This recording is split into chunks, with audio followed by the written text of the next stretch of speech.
I live in New York City and I ride the subways a lot. And one of my favorite things to do is to look out the front window, if the conductor hasn't obstructed it with his jacket or something, and watch as we soar through the underbelly of the city.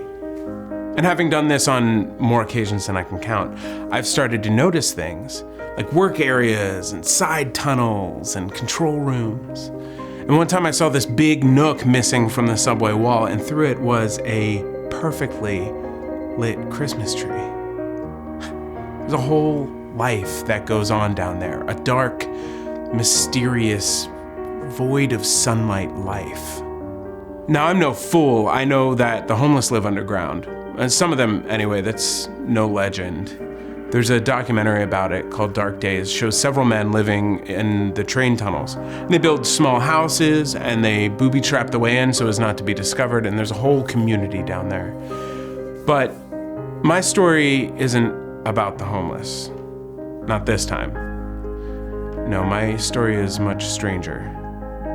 So, as I continued to ride the train day in and day out, I began to see more and more of this other world that existed right under our feet. And I began to fantasize about sneaking into the tunnels at night and going on an adventure. Now, I lived on the 6 train line, which is usually packed with people after work because it's basically the only train that runs up and down the east side of the city. They're building a 2nd Avenue subway line, but until that's done, the 6 train will continue to be packed like a cattle car every day from 8 a.m. to 8 p.m. Being a filmmaker, my commute isn't always the same as everyone else's. Quite often I would have late nights where I was hopping on the 6 train at 1 in the morning or even later.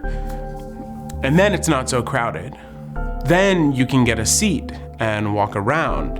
And as long as you didn't get in one of the cars that had broken air conditioning, you could relax and enjoy the ride.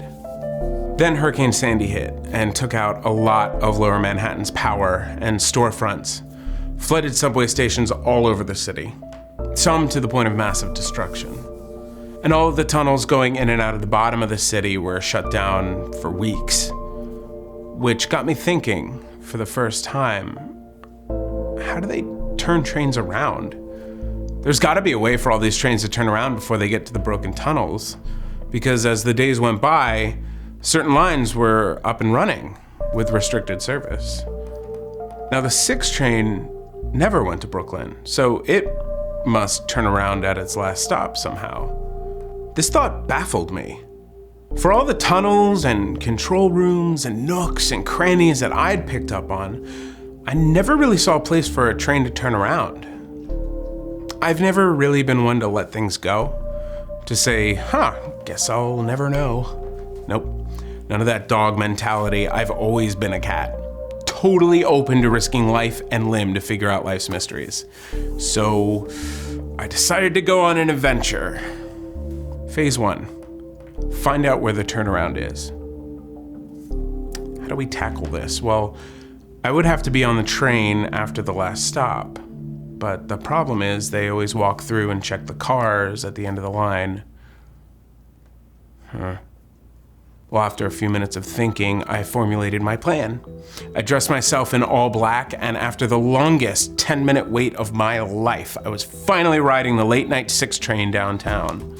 My nerves were sticking out of my skin. My stomach was in knots. I wonder what happens if you get caught trying to stay on the train. Like, can they arrest you for that? Or do they just kill you like the movie Midnight Meat Train? Man up. I keep telling myself to man up. But as someone who's never truly done anything illegal, I can't help my heart from pumping 1,000 miles an hour, and I can't help myself from wanting to turn back, to go home, to a nice, warm, safe bed. Many stops later, my heart is still racing. I'm 17 again and breaking into Hilltop. I feel guilty, but also really excited. And I know deep down that my curiosity always pushes me to commit. Brooklyn Bridge, City Hall. This is the last stop on this train. Brooklyn Bridge. This is the last stop on this train. All passengers must exit the train at this time. My heart jumps into my throat. I've got to commit. I've got to see where the train turns around.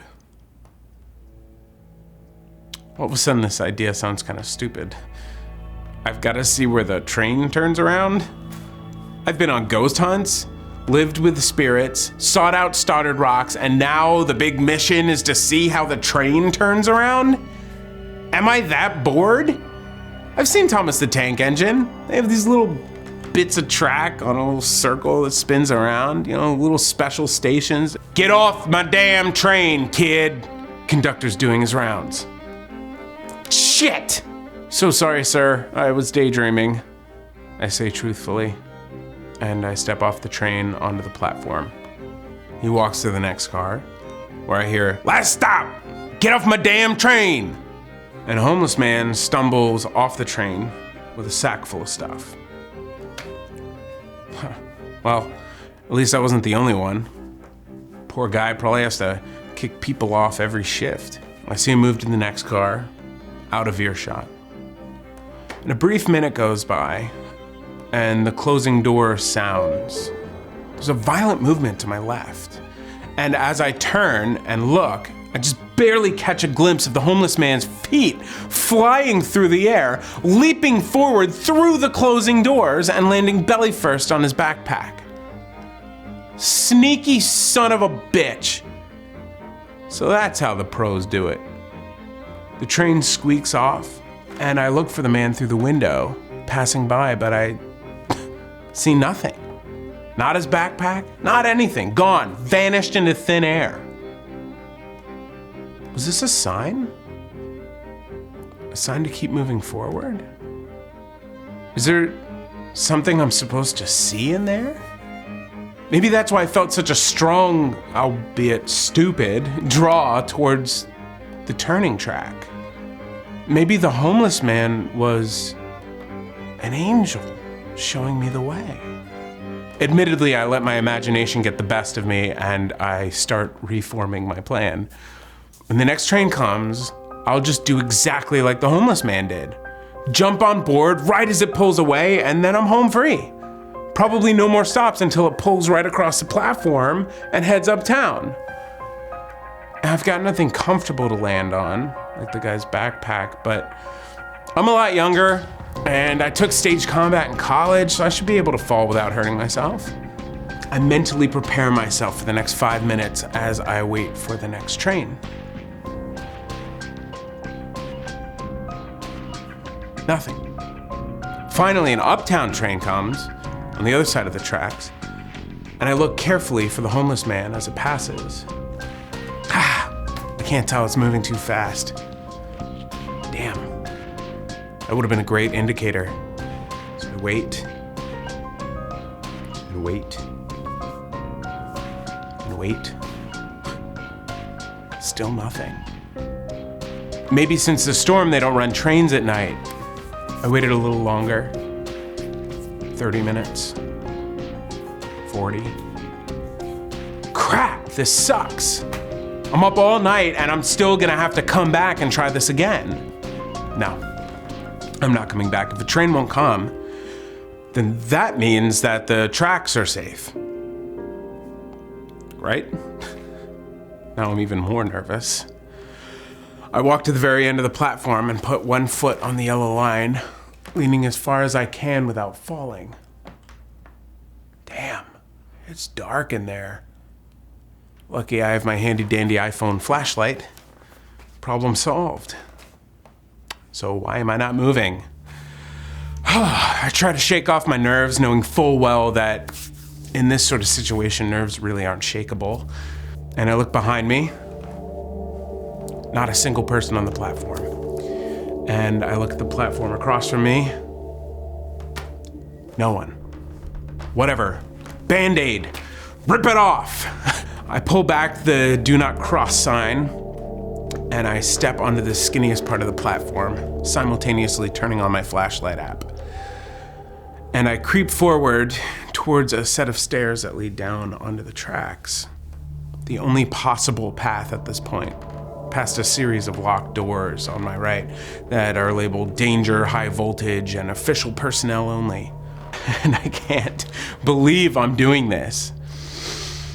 A deep breath, and then I'm on the tracks, ankle deep in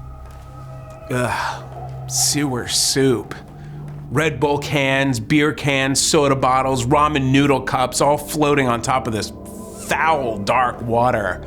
I know there's a third rail that's electrified, and I can't really leave the center of the track safely because of that. And my feet are already wet, so whatever, I push forward, walking into the darkness. So I inch forward, my feet are freezing, and a cold breeze hits the back of my head like something big flew by. But I didn't feel anything or see anything other than that, so I just try to shake it off. I can't let my imagination run rampant, I'll panic, and panic means problems, and I'm already in enough trouble. So I move deeper and deeper into the subway.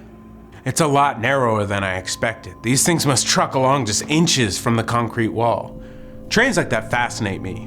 When you're in them, they seem to sway back and forth so much, but on the outside, on the tracks, they glide along so smooth, inches away from destruction. Another wind at my back. This time stronger, but I ignore it. Something is motivating me to seek deeper and deeper into the abyss. Something very strong and very real, drawing me closer. I can feel it. And then a twang in the tracks. And again. Sounds kind of like a slinky fully extended and being shaken a little bit. Oh shit. Oh shit. I know that sound. That's a train. God, I know I'm not the perfect person and I really messed up and I made a really stupid decision, but please just let there be a hole in the floor so I can fall through. I don't even care if I break my legs. I just want to live.